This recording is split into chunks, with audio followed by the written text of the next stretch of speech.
Almost ये तमाम programming languages में होते हैं। सबसे पहले जो हम लोग की बेसिक स्ट्रक्चर है वो हम लोग यहाँ पे इंक्लूड करते हैं, और टाइटल हम लोग का होगा फंक्शन या फंक्शंस के नाम से होगा। बेसिकली हम लोग फंक्शंस को ही डिस्कस करने जा रहे हैं। मैं ये कह रहा था कि तमाम प्रोग्राम लैंग्वेजेस, चाहे आपका सर्वर साइड हो या क्लाइंट साइड लैंग्वेज हो, और बहुत ही यूज़फुल होती है। फंक्शन क्या करता है?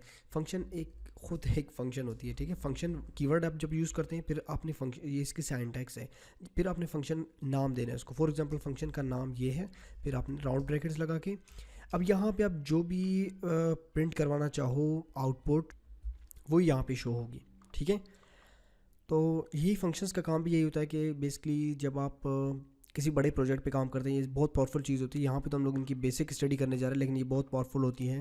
जब आप फॉर एग्जांपल आप एक बार फंक्शन बनाते हैं, तो बार बार उस चीज़ को आपको कॉपी पेस्ट करने की ज़रूरत नहीं होती। बस एक बार आप जब फंक्शन को कॉल करते हो तो वो वहाँ पे शो होती है, रिजल्ट शो करती है। तो अब फॉर एग्जांपल आप गेम वगैरह बना रहे हैं, ठीक है। अब कैरेक्टर को आपने एक फंक्शन आपने सपोज बना लिया मूव अप के नाम से। अब उसको आपने बार बार उसकी जितने भी कोड है, चाहे आप उसमें 1000 लाइन कोड करते हैं, तो उसको बार बार आपको कॉपी पेस्ट करने की ज़रूरत नहीं है। बस आप एक बार उस फंक्शन को जस्ट कॉल करते हो तो उसकी वो परफॉर्म हो जाती है, ठीक है। तो यही फंक्शन की खसूसियत होती है। अब हम लोग एक फंक्शन फॉर एग्जांपल बनाते हैं नेम के अलर्ट, या सिंपल अलर्ट के नाम से एक फंक्शन बनाते हैं, या नेम, इसको आप कस्टम यानी अपना लोकल कोई भी नाम दे सकते हैं, ठीक है। मैंने बनाया फंक्शन नेम, और उसमें अलर्ट करता हूँ किस चीज़ को, नेम को, या कुछ लिखता हूँ यहाँ पे हेलो वर्ल्ड। अब हम लोग क्या करते हैं, यहाँ पे मैं जस्ट अलर्ट तो है, अब मैं फंक्शन को कॉल करता हूँ यहाँ पे। फंक्शन को आपने किस तरह, अब देखो मैं जब सेव करता हूँ यहाँ पे रिफ्रेश करता हूँ, बेसिकली अलर्ट यहाँ पे मौजूद है, अलर्ट यहाँ पे मौजूद है, लेकिन यहाँ पे आउटपुट में कुछ नहीं आ रहा है। तो इसके लिए क्योंकि फंक्शन कॉल नहीं है, आपने फंक्शन को कॉल करना होता है कहीं पे भी वेब पेज के, यानी ये मतलब बॉटम में हो तो बेहतर है। नेम रिफ्रेश, ये देखिए हेलो वर्ल्ड यहाँ पे आ चुका है। इसके बाद आप फंक्शंस में सिर्फ अलर्ट्स पास नहीं कर सकते, और बहुत से एडवांस चीज़ें कर सकते हैं। लेट सपोज हम लोग, अब देखिए आप एक वेरिएबल बनाते हैं, variable A equal to is equal to 10, and variable B is equal to 20, and variable total is equal to A plus B, और इनको अलर्ट करते हैं किसी चीज़ को। वेरिएबल टोटल को आपने अलर्ट कर ली, अब यहाँ पे ये देखिए इनकी टोटल बता रहे हैं। अब बार बार आप इस कोड को, मतलब ये देखिए 3 लाइन की कोड को आप बार बार कॉपी करके, मतलब आपके लिए वो होगी। अब इस चीज़ को हम लोग फंक्शन में करने जा रहे हैं। ये एक नंबर का आपने एवरेज वो करना है, मल्टीप्लाई बाय, डिवाइड बाई 2, या डिवाइड बाय 100, एवरेज निकालना है, समथिंग लाइक दिस। तो ये फंक्शन में किस तरह आसान होगा देखिए। अब फॉर एग्जांपल प्लस को सबसे पहले देखते हैं। फंक्शन का नाम मैं प्लस रखता हूँ, ठीक है, और इसमें भी अलर्ट करवा सकता हूँ। लाइक अब इसमें आर्गुमेंट्स पास करते हैं, लेट सपोज ए बी, ठीक है। खाली आपने वेरिएबल्स पास करने, ए और बी ये खाली हैं।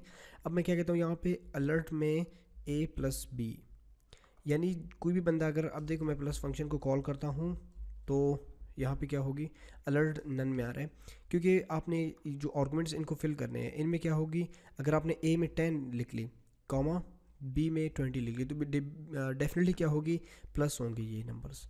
सेव करके रिफ्रेश कर ले, ये देखें 30 आ गई। तो ये भी एक आपका जो फंक्शन है इसकी खसूसियत है। या यहाँ पे आप इसको हटा के रिटर्न यूज़ कर ले कि भाई इनको दोबारा रिटर्न कर लो, रिटर्न ए प्लस बी, और जस्ट यहाँ पे जब आपने इसको कॉल कर ली रिफ्रेश, ठीक है, अलर्ट कर ले किस चीज़ को, प्लस में क्या है आपको पता है, डेफिनेटली फंक्शन चल रहा है वहाँ पे। पेस्ट सेव रिफ्रेश, ये देखिए 30 आ चुका है, सही है। इसके अलावा आप मज़ीद भी मल्टीप्लिकेशन का भी बना सकते हैं। लेट सपोज फॉर एग्जांपल इसको आप चेंज कर ले मल्टीप्लाई में, या मिक्स के नाम से, या मैथ्स के नाम से। मैथ्स में आप क्या करना चाहते हैं, सपोज ए बी सी और डी, 4 आर्गुमेंट्स पास कर रहे हैं, और रिटर्न में ये कहोगे कि ए बी से जो फर्स्ट 2 रकम होंगे वो एक दूसरे के साथ प्लस होनी चाहिए, फिर मल्टीप्लाई होनी चाहिए सी के साथ, फिर डिवाइड होनी चाहिए डी के साथ, सही है। और फिर आपने इसको रिटर्न करना चाहो, और फिर आपने इसको अगर रिटर्न करते हो तो यहाँ पे आपको अलर्ट करना होगा।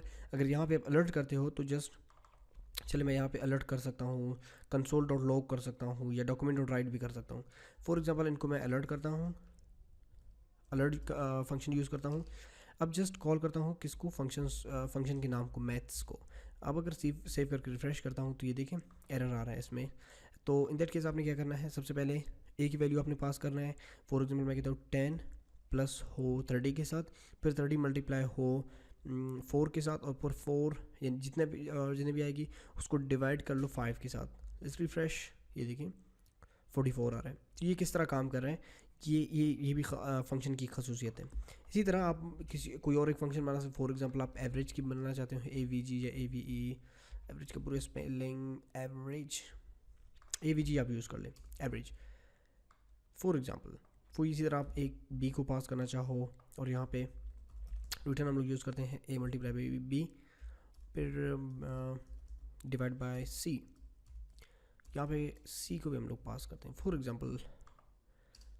ये एग्जांपल्स है सिर्फ, वैसे फंक्शंस बहुत पावरफुल होती हैं कि और भी बहुत सी यूजेज होती है, ये तो सिर्फ आपको समझाना है, क्योंकि जब आप कलेक्शन फंक्शंस का बनाते हैं तो आपके लिए ये बहुत ही अहमियत रखती है। अच्छा, इसके बाद आपने एवरेज A का फॉर एग्जांपल आपके साथ है, मतलब मैं वैसे ही कर रहा हूँ, 50 मल्टीप्लाई होगी B की जो वैल्यू होगी उससे, B से, यानी B की वैल्यू आपको पता है 39 है, आप खुद इंटर करें, और उसके बाद इसको डिवाइड कर ले किसी भी रकम के साथ। सेव करके रिफ़्रेश, नहीं आ रहा है, क्योंकि आपने अलर्ट कमांड यहाँ पे यूज़ नहीं की, या कोई और आउटपुट कमांड यूज़ नहीं की, कंसोल वगैरह। सेव करके अब रिफ़्रेश कर लें, अब आप देख सकते हैं।